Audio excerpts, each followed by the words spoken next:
Hello and welcome back to my channel, guys. In today's video we will be learning about how to do the LAN tester cable wire. So here I have CPage20 LAN tester device. So here you can see in this LAN tester device we have one master and other one is remote.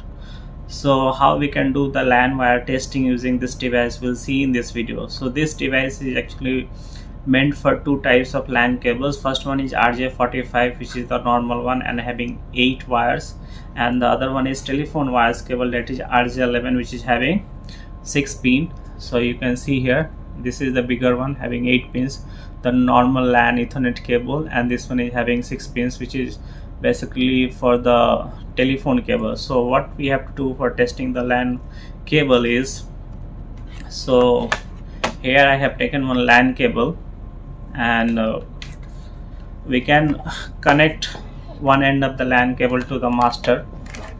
We'll connect here, and other one you can see we can connect to the other port. We can take like this, we can slide it down and it will come out. So once we slide it down it will come out, and other end of the cable we can connect here. So how this thing is working we have to understand. This one we have to connect at the other end of the LAN cable if the LAN cable is big, and this one we have to connect at the one end. So in this way we can test. So now we have to switch on this, and once you switch on you see it's checking one by one. First it started from number 1 wire, number 2, number 3, number 4, number 5, and this is how it's checking.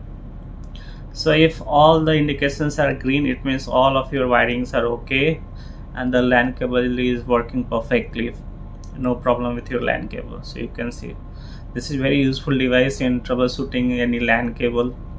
If there is fault with the system you can trace with this device.